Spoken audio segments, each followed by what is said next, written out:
malaria shouldn't just be for poor people. You guys should get a chance to experience it as well. So did you And actually let the mosquitoes go? let the mosquitoes out. And they were not, Of course. they were not carrying malaria, of course. But that story, that impact, wow, what an impact.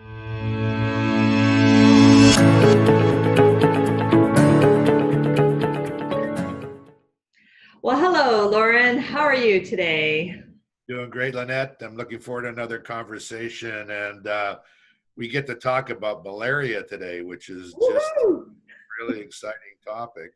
I Do can't you want to wait. set I up? can't wait. You All want right, to well, set why up don't we the just jump conversation? right in? We've already chatted with each other about the weather and stuff like that in our respective locations. So let's move on. Let's jump right in.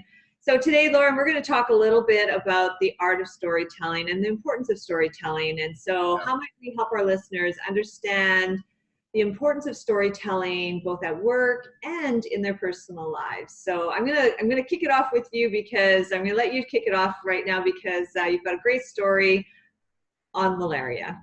Yeah. No, and I'm not the world's best storyteller, and so this is not about. We're not talking about how great or of orators we are, because we all have different skills around it, right? Some people are just magical about it. However, storytelling is accessible to all of us. Like it's a matter of the thought we put into it. I think to share something in a way that makes it a personal, emotional connection with people.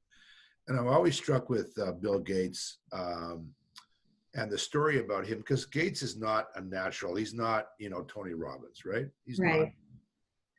But he's a great storyteller. And one of the ways that he's famous for is at a 2009 TED conference with all these people in the room. And he wants to talk about the Gates Foundation, what they're doing to really kind of impact malaria and how really malaria is a disease that can be cured. And but in the West, we're a little bit immune to it, literally and metaphorically, because we don't know. So what Gates did is that he brought a whole cage full of mosquitoes. He said to the audience, I think I'm going to let these mosquitoes let them out and let them roam around you, because there's no use that we shouldn't just let malaria shouldn't just be for poor people. You guys should get a chance to experience it as well. So did you actually let the mosquitoes go? Let the mosquitoes out. And they were not, Of course. they were not carrying malaria, of course. But that story, that impact, wow, what an impact. Yeah, for sure. And you and I are both in the transformation business. That's what we do. We help people go from here to some other, hopefully more desired future state. And Lynette, I have been humbled over the last, 10 years of my life around how much I really didn't fully understand the importance of storytelling. Mm-hmm. And it's quite trendy now. People are talking about it quite a bit. There's storytelling stuff all over the place. And it's always been the case, I guess. That's the way traditions and culture have been spread through, millions of years. But I think just putting intentionality around framing up a story is really important for all of us to be able to make personal, emotional connection with people.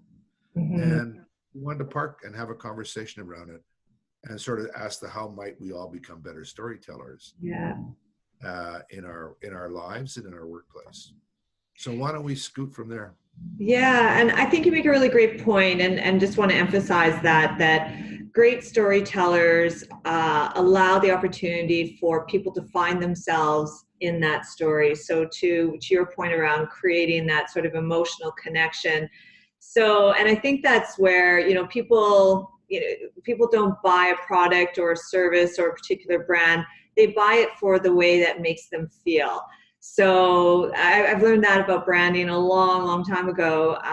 Just that, you buy the brands that make you feel a certain way, and those brands are probably telling a really great story because of it. And so I think that, when you think about even just the movies, the movies are telling a story, and I think that we can learn a lot from a movie where we've got sort of the hero, the heroine, and then there things are going well, and then there's this sort of villain that's introduced, and then there's sort of there's the highs, and then it turns into the lows, and then at the end of the movie, usually it always ends that there was this sort of transformation that happened, and then this sort of goodness that came out of it. So I think that's one way that I think that everybody really needs to be able to tell a better story, just so that they can, I guess, convince better. I mean, that would be my.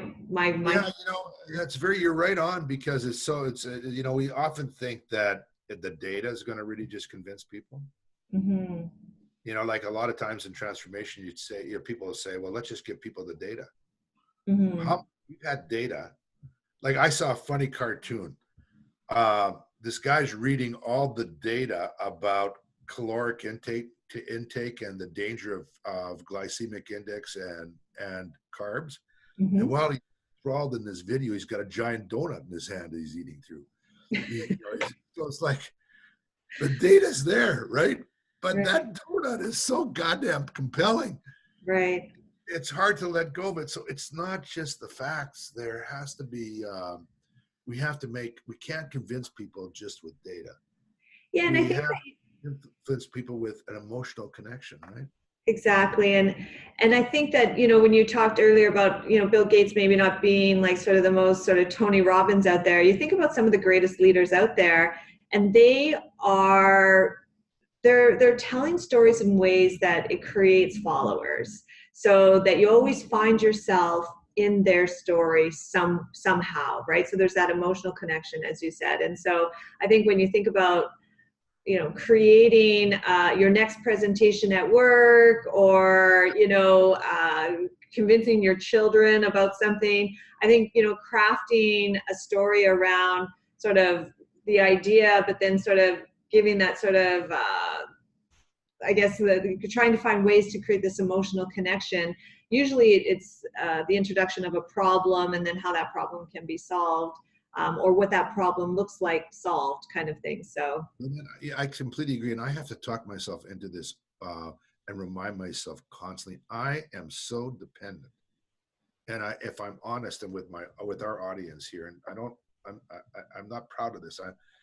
I get so damn dependent on slides and PowerPoint. It's a security one. Mm-hmm. I have to carry it around like, oh, where's my slide presentation? Because my PowerPoint presentation, so I can, and really, when you look back on it, how much of that slide presentation do people really, really remember? Yeah, and that's interesting you're saying that, because one of the most viewed TED Talks, neither one of them had a slide presentation. I actually think the two most viewed TED Talks are Simon Sinek's Golden Circle, and he simply, as you know, just uses that flip chart, draws a couple of things. And then I think it's Tony Robbins. I have a feeling it's one of his talks, and same thing. He just uses this flip chart. But there are some pretty powerful presentations out there that do tell a story, and that's the important part. Is that if you've got a presentation, like on SlideShare, I see a lot of really actually great presentations done on SlideShare. One actually is Eric Schmidt just, I don't know when he put it out, but Eric Schmidt from Google, it was How Google Works. It's about 54 slides, and it is actually really amazing. You can check it out on SlideShare.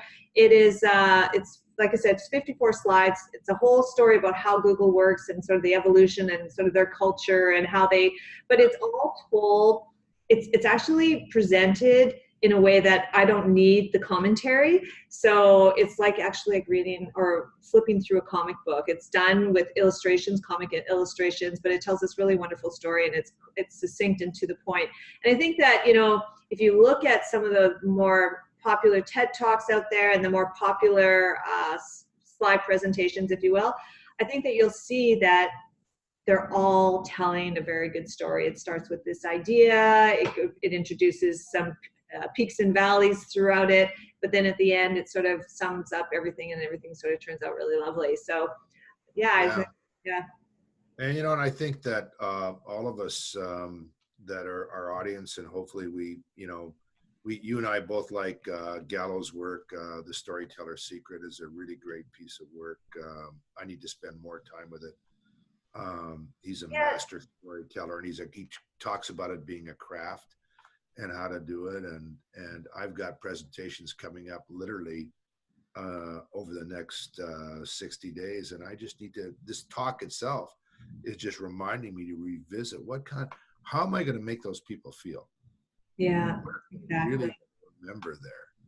Yeah, They what is are. the goal, right? Like, yeah, I think that's what you're looking at is start with the end in mind. What do you want people to be feeling and to be to have achieved at the end of your talk, and then kind of work back from that. And there's actually a really interesting article I was reading the other day. It was the Online Course Institute, and they were talking about taking a bunch of professors through their course, and how these professors would come with their syllabus, and literally their syllabus and then their objective of what they were trying to give for the students. And quickly what they realized is that the syllabus was not going to achieve the objective. So it's funny how you like have this certain objective for people, but then you end up creating this whole presentation or whatever, but it doesn't really go after the objective of what you were trying to achieve. And so something else to think. Yeah, I think this is kind of related. It's like I think a lot of times when we share, at least I'm talking about myself here. It's kind of like getting caught in busy work. You think you're productive, Mm-hmm. right? And sometimes I think the amount of words I have on a slide, on a presentation, is an indication of how much information I'm sharing. Right, But what's the impact? What right. really impact? And that takes confidence and courage, and to step back and really ask that. It's hard. I find it really daunting, and I need to remind myself all the time. It is hard, and you brought up Storyteller's Secret, the book. Honestly, I think that's almost like a guide. Like it really, it's one of those books that you just go back to and you read and you read and then you practice and you practice. But there are a lot of other really great resources out there as well. So I think if for our listeners, sort of the three things for them and their takeaway from here, from this session today, would be, learn how to be a storyteller in practice. Find ways to like understand the goals. What do you want that your sort of the recipient of what you're trying to do? What do you want them to feel? What's the goal for that that your presentation or whatever? And then kind of work back from that and make sure that your story, your presentation is in story, so that it's achieving the specific stated outcome that you're looking for. And Yeah, you think, those are great. Yeah, those are great guides for people. I think what I'd add is you have a chance every day. You don't mhm, have to wait for a presentation in front of 100 people or 20 people or 10 people. It's talking to your partner, to your children, to each other. When we can think about the story that we want to craft, and it doesn't have to be a fable but there's a way of making an emotional connection, because that's what you're really trying to do. You're trying to make someone feel a certain way, and not in a manipulative way, in a way that can convey what you're really trying to communicate. And yeah, so everyday opportunity to practice. And if you just want a reminder in the work context, like you say, pick up Gallo's work, The Storyteller's Secret. It's one of those books that's going to be dog-eared if you get it analog, and you'll refer to it constantly in your iPad if you go digital. So yeah, exactly. yeah, we're storytellers, right? Yeah. Well, hopefully one day. I don't think I'm Yeah, a very good storyteller either, but you know, yeah, maybe we end up, Lynette, with this. It's an overused maybe, but she never gets enough credit fully for the impact of it. But the Maya Angelou quote, right, is that people won't remember exactly what you say, but boy, will they remember how you made them feel. yeah, totally. Yeah, always great spending time with you. Yeah, thanks, Lauren. Nice spending time with you. Have a great See you day. soon. Bye. Bye.